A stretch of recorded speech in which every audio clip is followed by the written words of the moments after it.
today we're going to be taking off pounds on the Taking Off podcast.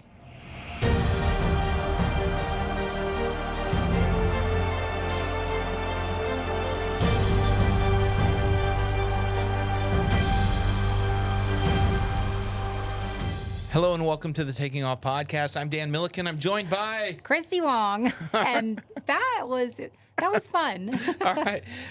She was not expecting that little tease I did at the beginning. So, we are an aviation channel, and but we're also, you come to our channel for the planes, you stay for the people, right? Just like AirVenture. Right. And so it's also about an aviation lifestyle and everything else. And Christy, you've been posting on social media about your exercise regimen, your diet regimen. And so I thought, let's do a podcast and let's talk about that because I have some thoughts as well. So talk about your recent postings. Okay. Well, first and foremost, this was just sprung on me, so I've had zero opportunity to prepare. I just sprung this on her. It's like, hey, we're going to talk about this, and I was like, okay.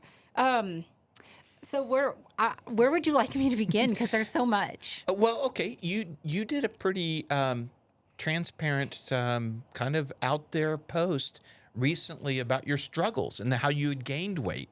So let's start there with that post. Okay, so my journey actually goes back to after I had my son in 2012.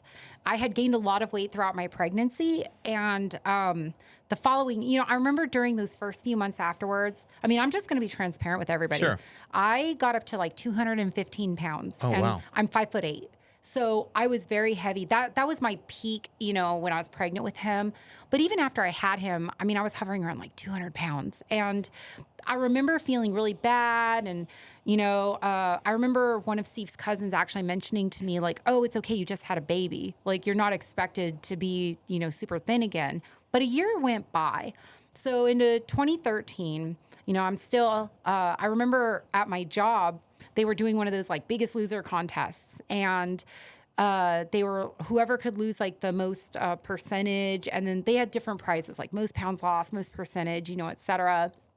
Yeah. You would get like gift cards for different things, and for ice cream or something. Actually, no, they were doing like gas gift cards and like Amazon gift cards, things like that. Practical. So right, they were very practical, non-food based, and so I remember I went like 4 months. And I remember I joined a gym and I was going like 3 times a week. And I was, reading all the conventional diet knowledge and going off like the food pyramid, food plate, whatever you want to call it. And I remember after all that, like I was literally killing myself, like, mentally and just physically. I'm in the gym hustling, and I lost a total of like, I think 10 pounds after 6 months. Oh, wow.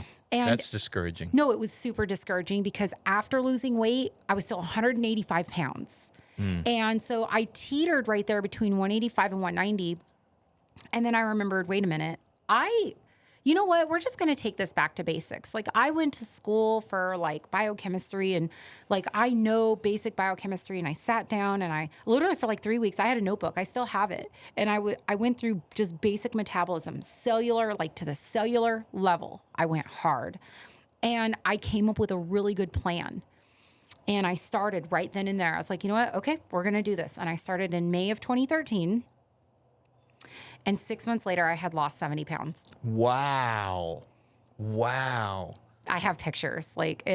And I remember posting on Facebook, like sporadically and stuff. And you can see it was like May and then like June, July, August. Like you could just see it. And my clothes are getting bigger on me. And I remember the first time I bought a size like 8 pants because my like 10s and 12s were no longer fitting me. And, yeah, it just went from there. I wound up going down to about 120 pounds. Okay. My absolute lowest weight was 122 pounds. So I lost a lot of weight. And so I went from like 190 to 120. Okay, wow. And I kept it off. And it wasn't until I started flying that I gained back some of it. And a lot of it was just due to the convenient lifestyle aspect of it. Right. What I want to put out there for everybody is, like I've said so many times, my value system is my value system and it works for me. But my value system, I'm not trying to push it on anybody else. But what I have found that works for me is I kind of cut out the noise. I went back to When you say noise, what do you mean? all the health guidance, all the nutrition, everybody wanting to give you their input. Oh, you And should sell do it you like their this. service. Right, exactly. First and foremost, like for me, my value system is I don't and will not pay for like a service that, you know, like a nutrition, you know, whatever. Oh, if you have to, in my opinion, this is my values. Like I feel that I can control it pretty easily and actually save money. Instead of spending money on something, I'm going to save money. And so, you know me, I've got a very heavy science background. And so I went back to how did humans evolve? What did we evolve on? That's, you know, nature's not stupid. So we should probably look at that. And that's kind of the direction that I went. So, you know, I mean, I always hovered right around 140 to 150. That was kind of my, like, you know, I might ebb and flow here or there. Yeah, like, you know, Thanksgiving might come and I'm 147. But then afterward, you know, I'm like, oh, I need to get that under control. And then I'd go back down to 140. And 2020 was actually pretty amazing. I stayed really active and I kept my nutrition in check. And then, honestly, I mean, I'll just be very real with you guys. You know, Steve and I got divorced. We split up in 2020. And honestly, like, I stopped caring. You know, It was just kind of like I had too many other things, I guess, on my plate. Sure. And, you know, there was a lot of other stuff. Like I wound up, okay, now I've got to buy a new house. Now I've got to do these other things. Oh, and I got furloughed. Like, it was just not a great year. I started off 2020 pretty strong with my health and nutrition and all of that. And I ended 2020 on like just not like great health wise in terms of my health and nutrition and all of that. And so, and then 2021 came and I got recalled. And then I went into this like new airline pilot mode, which we talked about a little bit.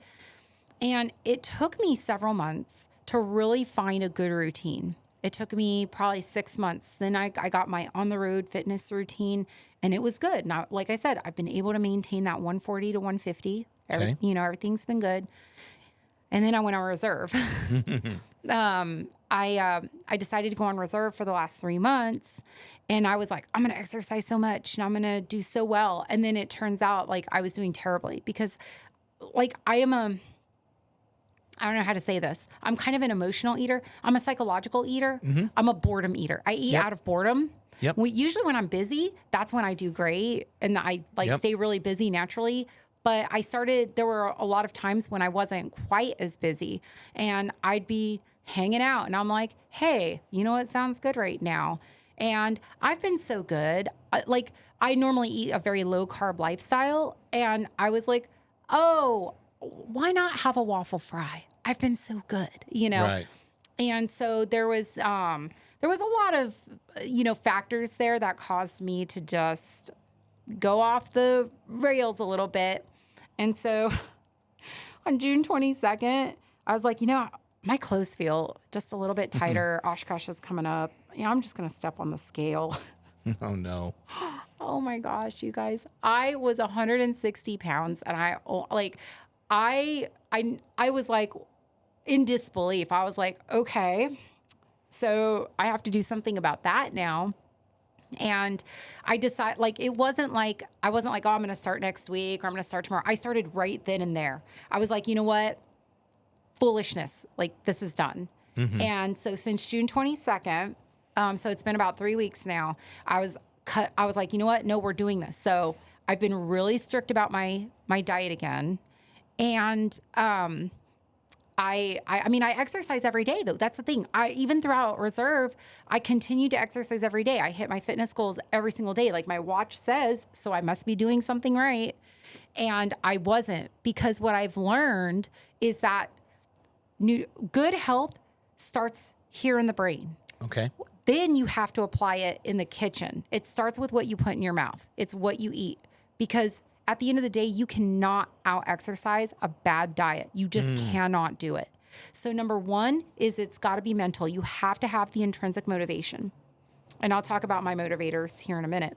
Number 2 is 80% comes from your diet. All right. So all that Not exercise. Whataburger. Oh, she's getting on to me now. Yeah. Well, we'll get there in a minute. We'll talk about that. But then number 3, exercise just kind of brings it up. You wrap it up, and when it comes to exercise, you have to give yourself realistic goals. So my goal every day is 30 minutes. And like, there's like all these recommendations. 30, they only say you need 20 minutes of exercise 3 times a week. I made it a habit. I made a habit since like October of last year. I have not missed one day of 30 minutes of exercise or more. Sometimes I go more, sometimes I go an hour, but I actually really enjoy it now. And it ties everything together. I feel better just mentally and physically when I incorporate that exercise as well. My intrinsic motivators, my mom passed away a long time ago. She was very young. She had a very aggressive form of cancer that a lot of research has come out and shown that this particular cancer could have been more preventable. A lot of cancers can be preventable with the right diet had she taken care of herself. And my mom, unfortunately, for a good portion of her life, she was morbidly obese. Oh, okay. And so, like, that is a motivator for me. It's an intrinsic motivator. I don't want to get those cancers. Right. I don't want to have that bad health. I want to keep my first class medical until I'm like 99 years old, maybe longer. Like I'm kind of looking out now, like maybe I can set, an old people record of, I hate to break it to you, but they mandatory retire you at 65. Well, that doesn't mean I can't keep my first class. Okay. So. All right. Fair enough. I mean, and who knows? You won't use it, but you can keep it. No, well, I can use it. I can fly corporate. Well, you can do that with a second, can't you? I'm keeping my first class Okay, as long there we as go. possible. Like that is my goal. Like, all right. Good goal. But really, my intrinsic factor though too is I saw my mom in her 40s. She was having mobility issues. And I see, I do see that. Like I see individuals, and this is not to say anything negative. There are outside factors that affect it other than just your, diet and whatnot. But I see people that have mobility issues and they're so young, 40s, 50s, even 60s to me is young. I don't want to be that person. I want to be like energetic and viable. And like, I want to be that like older grandma that's doing cartwheels off the whatever, because, I have the strength, agility, and the flexibility to do so. So those are really my motivators. I want to look and feel my best. I feel like we get one body, one life. Like, let's make it the best we can. And the biggest regret that I have is that I didn't have this mindset when I was in my teens and 20s. Okay. If I had done that, I think that it would have been a lot easier for me. Like I would have made those habits. But I mean, in all honesty, like I was following a lot of the normal recommendations. Right. Just so everybody's aware, I don't follow any of the standard. You did your own research. Yeah. I don't follow any of the standard guidance that's out there. I do my own. And you know what? Like for me, my value system, it works so well. All right. Okay. So for me, I never did a diet. Never, ever, ever. And also I recently was voted most likely to eat like a third grader. So I can confirm. Yes. Diet Coke and Whataburger. So I have a really horrible diet. I'm a very finicky, picky eater, unfortunately. And so when people come up, oh, you're going to love this dish, once it has more than 3 ingredients, most likely I'm not going to like one of those ingredients or more. So no. So the challenge for me has always been, I just don't like anything. I eat very few foods, and it's pizza, hamburgers, hot dogs, chicken, steak. You would have made a terrible hunter-gatherer. That's all I have to say. Yeah. No, absolutely. Well, I've just been eating the wildebeest off the bone all the time, I guess. I mean, there's nothing wrong with that. But I don't like vegetables. Well, I say that. Same. I like corn and potatoes. Those aren't. Yeah, you don't go there. Okay. They're vegetables to me. Okay. They grow out of the ground. I know for a fact they're because plants. Recently at the family farm, I actually helped farm the potatoes and ate some of the corn that was picked that day. Okay. It was amazing. Anyway, so I love those 2 vegetables. Don't take that from me. I'm not going to take it from you. Okay, so then I am the same height, 5'8". 2017, early in 2017, I was working for a client we did a lot of stuff together. We traveled a lot. We got to really know each other, the group, really good. And there were several people in the client that were doing a new diet, and this is when keto was newish, 2017, post Atkins, all that kind of stuff. And they were doing one, it was Profile by Sanford, and it was their system. And I just, they were like, you can eat all the vegetables you want and do this diet. I'm like, well, I already eat all the vegetables I want. It's zero. None vegetables is none what vegetables I want. is what I want. So I was like, I don't know that I could do that. And one of my cameramen had told me, you need to try this shake. And I've tried protein shakes and stuff, and they were horrible, and I just didn't want them. So then I thought, I hit 2017, and I was 215 pounds. Wow. We have a lot in common. Yeah, we do. And I needed to do something. Except you weren't carrying offspring. I wasn't carrying a baby, yeah. no. So I got with a couple of my other freelancers that we were shooting a lot of stuff with that client.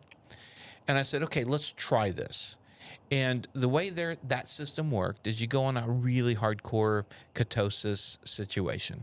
So no carbohydrates at all. And the good news for me was that you could have Diet Coke. It didn't affect it.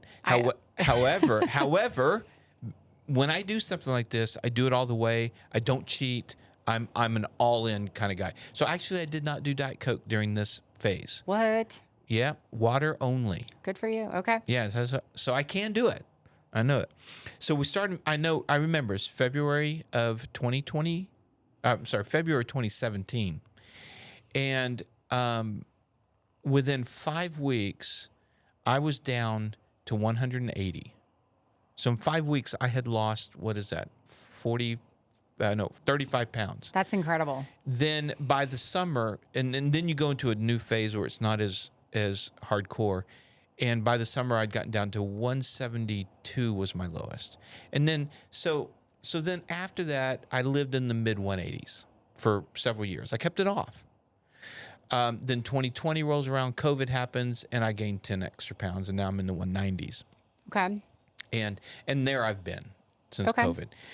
Now, there have been a couple times where I've kind of done some, portion control and some stuff like that, and have gotten back down into the 180s, but I find myself pushing up close to 200 recently. I was like, I need to do something. So I'm back on that hardcore. And when I say hardcore, for me, a guy, we're talking 900 calories a day. Okay. So it's very little. Okay. So And that's what I'm on right now. Let me put things into perspective for you, because a lot of this is very mental. Sure. I'm an emotional eater. We talk about being alike. I'm very emotional and boredom. I will eat a bag of chips because I'm bored. Yeah. Okay. So let's break it down, because it all boils down to psychology. Sure. Okay. I agree. People say, well, you got to find something that's sustainable. That's not sustainable. Sustainability is in your mind. Sustainability goes from one person to the other. Do we tell recovering drug addicts or recovering alcoholics that, going without a glass of wine ever is unsustainable? Your sustainability is different than my sustainability, which is different than their stability sustainability over there. And so you have to get into the mindset of what you consider sustainable. And what I have found so far is pretty sustainable. And it's based on my understanding of a proper, nutritional pathway. I don't like the word diet just because it's been so misused and overused since the beginning of, dieting. Mm-hmm. So proper human nutrition, I've kind of done my own research and my values, my understanding of it based on my value system. I incorporate intermittent fast. Do you want me to tell you what I do right now? Sure. Okay. So I've been incorporating intermittent fasting. I fast in the morning. I don't eat breakfast. I cut out coffee 3 years ago. I only drink tea, which does have some caffeine in it. I drink a big bottle of water in the morning while I'm working out. So that gets me plenty hydrated for the day. And then I just hydrate sporadically throughout the day. I haven't eaten yet today. It's about 1 p.m. and I probably won't be hungry until about 2 or 3 o'clock. And I've been this last 3 weeks that I've gone, back to getting everything into check. My last meal is at 8 p.m. I eat a primarily carnivore / ketovore diet, which is very meat and fat based. Protein, yeah. Yeah. Well, it's not just protein because you're not going to see me eating lean cuts of meat. I Okay. want fat because don't. fat is satiating. Fat's what keeps me full. I had one fatty meal yesterday and I've been full ever since. I am still full from that meal yesterday because of that fat. I have more energy than I've had the 3 months that I was on reserve. I mean, you saw my schedule. We talked about it Right. earlier. I have literally this month, every minute of every day is effectively accounted for already. And so, like I said, I might have one meal. I might have 1.5 meal. Like I might have a smaller half meal, but usually no. It's very fatty meat based. And I mean, that's really it. I have lost 9 pounds in less than 3 weeks, but I feel amazing. I feel good. I just feel like a Springer Spaniel. Like I can go run out in a field, you know, Right. and so some people might, it's a very, very, very low carbohydrate, like almost no carbs. But based on my personal research, I have found that carbohydrates, again, not necessary. Our bodies will literally make glucose, needed for cellular metabolism. We'll make it via a process called gluconeogenesis. Right. And so fats and proteins, those are macros that we need to bring in because our bodies don't make 'em. that. Yeah. And so instead, okay, you got to take it back to so this is my understanding based on the researchers and the scientists and whatnot that I follow. Humans, when we evolved, millions of years ago, we're talking our ancestors, not even just, hundreds of thousands, but millions of years ago when we started evolving, we didn't have a mechanism in place for storing fat. And so these anthropologists actually found teeth from these primitive ancestors, I'll call them, where they were starving. When the African savannas started developing, they went from these lush trees with plenty of food to scarce food. These ancestors of ours were literally going through starvation periods. And so over the process of time and through evolution, we started having the ability to store fat. Now think about it. Where do most people store their fat? In midsection. Isn't that a beautiful design? We can literally carry our fuel with us around our center of mass. Right. Right? So good weight and balance. No, it is. So now think about it. You can't think about humans as like now, like where food is plentiful for most of us and we can get Whataburger whenever we want, Whataburger and Diet Coke. Mm-hmm. We're, humans 100,000 years ago. So now we're hunting and gathering. How often do we get to eat?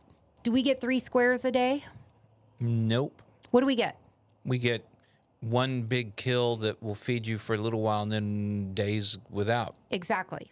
So when, I've heard people like come to me and they're like, oh, well, fasting, isn't that starving? And no, our bodies were actually designed for it. Mm-hmm. In fact, nature wants us to be fat. It literally does. That's why it's so easy for us to gain weight. When you think about it, it makes so much sense. Of course it's so easy for us to pack on the pounds when food is aplenty because evolutionarily speaking, our bodies are going, hey, this may not happen for a long time. So we're squirrels storing away nuts for the winter.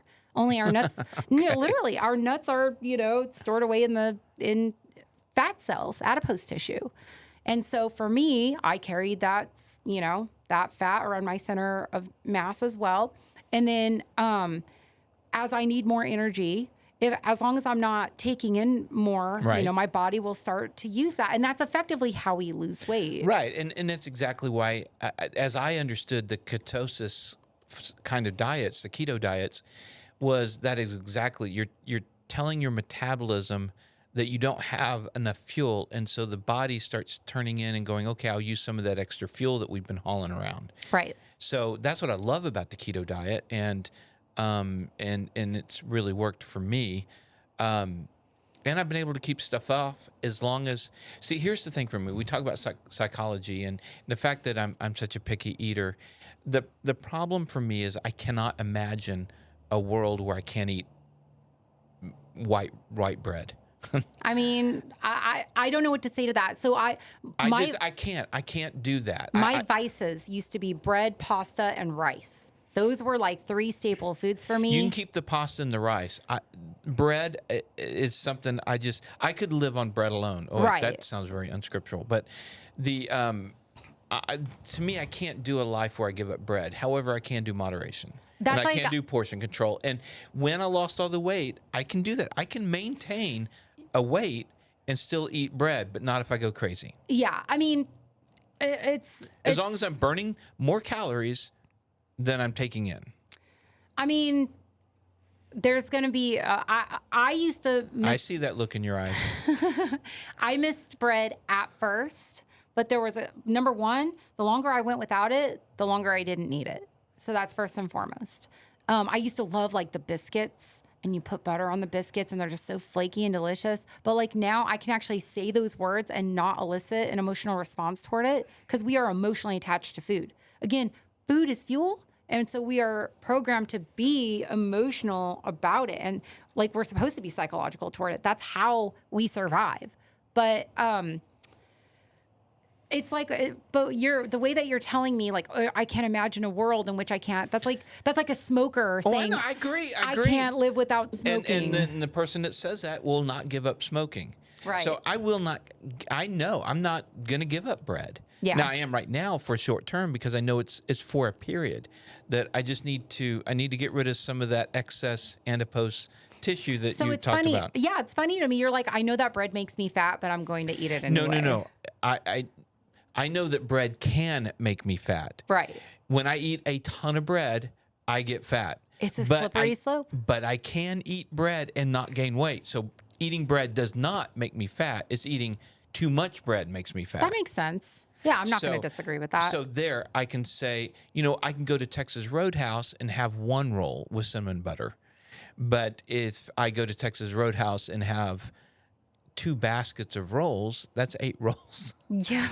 That's a lot of bread. I feel like you've done that. So I'm not gonna say yes or no. I'm going to. Here's the thing: everything in moderation as well. I mean, that you're right. That's that what I'm saying. That's a key. The problem is that we don't know. So okay, let me explain. We do know 2 baskets is too much. Well, okay, 2 baskets. Yeah, we learned.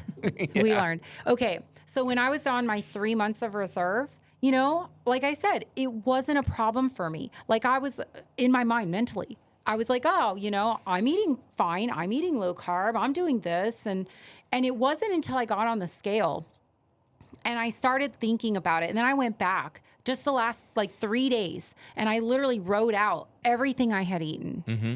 And when you look at it on paper and it's staring back at you in black and white and you can't deny it, that's when it hits you. In the moment, you don't think about it. You're like, oh, this is, I'm in moderation. But then, and I'm not. No, for me, I know. I know when I'm not in moderation. I know when I've eaten the 2 baskets of rolls. I know when I've, you cross. I know where the slope is on rolls. Yeah. At Texas Roadhouse, 2 is the slope. Anything past 2, I've gone off the other side. Gotcha. Okay. And I better do some extra exercising. But anyway, the whole point I'm saying is that I love Whataburger. I go to Whataburger all the time. But when I go to Whataburger, when I've been able to keep the weight off, keep the weight stable, not necessarily lose weight, but keep it stable where I want to be, that's because I'm ordering the kids' cheeseburger. I don't order a big cheeseburger. Okay. It's portion control. Yeah, and that is absolutely part of it. That's where my intermittent fasting has come in. So it's portion control as well. I know I cross over the slippery slope of too much, when I order a regular, Whataburger. So I know I've crossed the line. So I try not to do that. And I just want to point out again, there's a big asterisk out there that everybody's body is going to be different. Yeah. Everybody's got, you need to find what works for you and is healthy and do the research and everything else. One last thing I want to mention, and I'm curious about, because I've got a freelancer that I hire who's real big on this, and I'm not going to confess yet as to my experience. Have you heard about ice baths? So I've heard of them, and I'm not discrediting them, but I haven't tried them. Okay, so I have finally tried. And actually, a year ago, I tried it a couple times, and I was like, oh, yeah, I felt more energy. I lost a little weight. It was right before Evolutionary a year ago. So this year, I've recently I kind of had gone over the slippery slope, the 2 baskets, whatever, and I know that I need to get back on. So now I'm back into 900 calories a day and no carbs and all that. I also hurt my back doing some lower back pain that aggravated something that I did back when I was in college. I've tried doing ice baths now like 4 days in a row, 5 days in a row, and I feel more energy than I ever have. But That's I don't know if great. it's real or not. So I've heard. It could be. I mean, there I are don't know definitely yet. some placebo So I effects was to I it. wonder, and so I don't know. It's real different. I don't know. So I was just wondering if you had experience with that. I have just not. sprung that on you. I have not. I mean, it makes me want to try it. Now, here's the thing is that like we are all just each an N of 1, which is just a sample size of 1 when we do these things. Right. There's no one size fits all. Right. But you've piqued my interest. Okay. So it's hard because if I do it at home, bathtub, you can't get submerged. And what you go for is 60 degrees to start with, 6 minutes. It's not hardcore. I put the music on that's a 6-minute song or 2-3 minute songs, and it was really hard the first day or two. Yeah, see, I don't like the cold. This is this is like you trying to cut out bread. It is. Yeah, but it's only 6 minutes of torture. But anyway. There's plenty of stuff out there on it, and I don't know yet. I'm still jury's out. Is what I'm saying. I'm not selling ice baths at this point. I was just curious. You as a scientist, if you'd heard about it. I mean, I have heard about it. I just personally haven't tried it. I'm starting with this first. Like, I'm starting with the diet nutrition. Maybe I'll add ice baths next. I mean, okay. So if you guys out there in the audience listening, if you have some comments, go to the YouTube channel where we have the podcast. Leave comments. I'd be curious to what people think and what your own experience, because as Christy said, we're a study sample size of 1. I'd like to hear some of the other and collect some data out there. So leave us some data in the comment section. Yeah, I like it. Just my only request when it comes to the comments is just be respectful, because what works for you may not necessarily work for other people. And that's how I take the approach as well. Yeah. Don't come saying you have to do it this way. Right, exactly. Yeah. I mean, there was a researcher several years ago that limited their caloric intake, but all they ate was candy bars for like 6 months or something. Holy cow. And I would not recommend that. But for him, it seemed to work. He was collecting data. The other thing that I want to put out there too is, everybody's got a personal physician that they work with. Find a physician that works with you and your personal goals. Consult your physician. What I do personally is I get my blood work done at least once a year, and then I know how to interpret that. Right. I'm not telling other people to do that, but just markers that I look for on my blood work. First and foremost is I look at my triglyceride level. Right. My triglycerides need to be super low, because that's a really, really important marker for your heart health and for your just overall metabolic health. I look at my A1C, I look at my fasting glucose, and I want to make sure that my HDL cholesterol is high enough. Other than that, everything else, I don't even look at my LDL. So, which I'm going to pretend like give a look like, like I know what I'm talking about. I mean, obviously I look at other markers too. I'll look at, where all of my like other, stats and whatnot are, blood and, my CBC panel and all that stuff. But, the biggest things that I look at are going to be the triglycerides, A1C, fasting glucose, and then my HDL cholesterol. All right, so that's good. So get data on yourself. Find what works for yourself. Consult your physician, and be respectful of others. And be please. respectful of others. Those are good background. All right, so thank you guys for listening. Thanks, Christy, for being open and honest on that. Letting me spring this on you. I know I'm a little bit scared now. Yeah. All right. So we'll catch you guys next time on the Taking Off podcast.